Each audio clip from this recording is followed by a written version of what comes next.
انہی دنوں میں یہ خبر آئی کہ مرہٹوں نے وہ قلعہ جو ہے وہ فتح کر لیا ہے اور سارے سپاہی جو ہیں وہ مارے گئے ہیں معظم علی کے، اور معظم علی کی ڈیتھ کی خبریں بھی آنی شروع ہو گئیں کہ وہ بھی وہاں مارا گیا ہے۔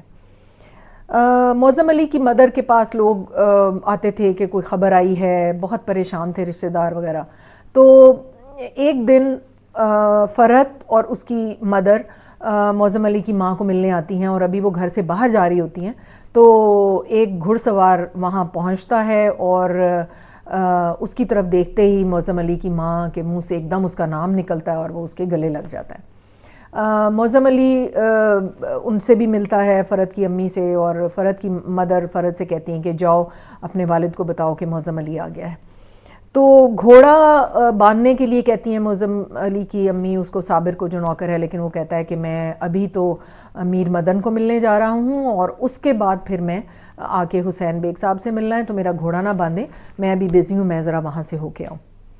انہوں نے کہا تم اتنے تھکے ہوئے ہو، تمہارے زخم ہیں، تم ریسٹ کرو۔ اس نے کہا کہ نہیں، ابھی ریسٹ کا ٹائم نہیں ہے، I have to go and meet Mir Madan, جو کہ فوج کے وہ اعلیٰ افسر تھے،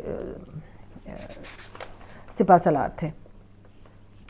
تو اس میں پھر میر مدن کے ساتھ معظم علی کی ملاقات کا ذکر ہے۔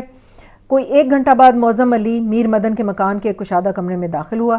میر مدن نے اپنی کرسی سے اٹھ کر اس کے ساتھ گرم جوشی سے مصافحہ کیا اور کہا کہ میں کسی تمہید کے بغیر تمہارے ساتھیوں کے متعلق جاننا چاہتا ہوں۔ معظم علی نے مغموم لہجے میں کہا، میرے ساتھی میر جعفر کی بزدلی اور بے غیرتی کا کفارہ ادا کر چکے ہیں، اور میں مرشد آباد کی ماں اور بہنوں کے لیے یہ پیغام لے کر آیا ہوں کہ حکومت کی بے حسی اور نااہلیت کے باعث ان کے 300 بیٹے، بھائی اور شوہر ہلاک ہو چکے ہیں۔ اور باقی؟ میر مدن نے قدرے توقف کے بعد سوال کیا۔ معظم علی نے جواب دیا، 40 سپاہی دشمن کی قید میں ہیں اور باقی 160 جن میں سے قریباً 50 زخمی ہیں قلعے سے بچ کر نکل آئے تھے۔ میں انہیں بردوان کے راستے میں ایک محفوظ مقام پر چھوڑ کر آپ کی خدمت میں حاضر ہوا ہوں۔ ہم نے دشمن کے ہاتھوں شکست نہیں کھائی۔ میں یہ محسوس کرتا ہوں کہ حکومت نے ہمیں بے دست و پا بنا کر دشمن کے آگے ڈال دیا تھا، اور یہ میر جعفر واز بیہائنڈ آل دس۔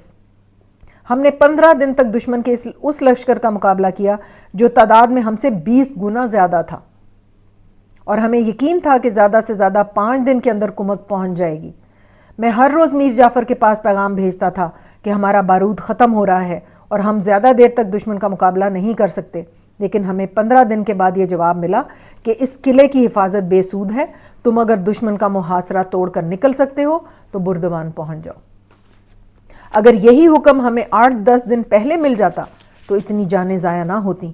میر جعفر کی نااہلیت اور بزدلی کے باعث ہمارے ہاتھ سے صرف ایک قلعہ ہی نہیں نکلا بلکہ اڑیسہ کے تمام علاقوں کے لیے خطرہ پیدا ہو گیا ہے، اور اگر حکومت نے کچھ عرصہ اور اس کی سپاہیانہ صلاحیتوں سے فائدہ اٹھانے کی کوشش کی تو مجھے یقین ہے کہ پورا بنگال مرہٹوں کی شکارگاہ بن جائے گا۔ آپ یہ سن کر حیران ہوں گے کہ ان حالات میں بھی مجھے میر جعفر سے چند منٹ کی ملاقات کے لیے 2 دن بردوان میں ٹھہرنا پڑا۔ تم میر جعفر سے مل کر آئے ہو؟ ہاں۔ 2 دن تک اس کے جواب کا انتظار کرنے کے بعد میں زبردستی محل کے اندر گھس گیا اور سپاہی مجھے پکڑ کر اس کے پاس لے گئے۔ میر مدن نے کہا، معظم علی، جعفر اپنی تمام برائیوں کے باوجود بنگال کے حکمران کا رشتہ دار ہے، تم نے اس کے ساتھ کوئی گستاخی تو نہیں کی؟ معظم علی نے جواب دیا، اگر کسی بزدل آدمی کو بزدل کہنا گستاخی ہے تو میں اس جرم کا ارتکاب کر چکا ہوں۔ میں علی وردی خان کے سامنے بھی یہ کہنے کو تیار ہوں کہ میر جعفر ان کا رشتہ دار ہونے کے باوجود اس قابل نہیں کہ اسے فوج میں کوئی معمولی عہدہ بھی دیا جا سکے۔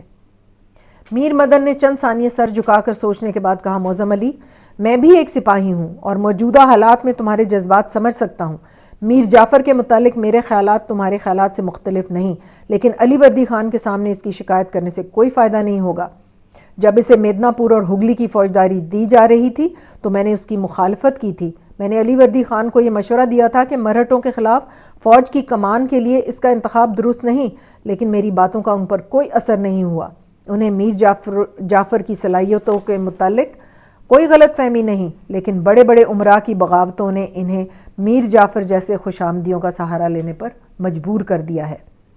تم ان کے سامنے اس میر جعفر کی شکایت کرو گے جس کی نااہلیت اور بزدلی کے باعث اڑیسہ کے عوام تباہی کا سامنا کر رہے ہیں، لیکن میر جعفر جب ان کے سامنے پیش ہوگا تو انتہائی غصے کی حالت میں بھی بنگال کے حکمران کا معاملہ اس شخص کے ساتھ ہوگا جو بوقت ضرورت اپنے آقا کے قدموں پر گرنا جانتا ہے، اور کہے گا علی جا میں آپ کا حقیر غلام ہوں، میں خطاؤں کا پتلا ہوں، میری تقصیر معاف کیجئے، اور علی بردی خان اگر اس کے الفاظ سے نہیں تو اس کے آنسوؤں سے ضرور متاثر ہوگا۔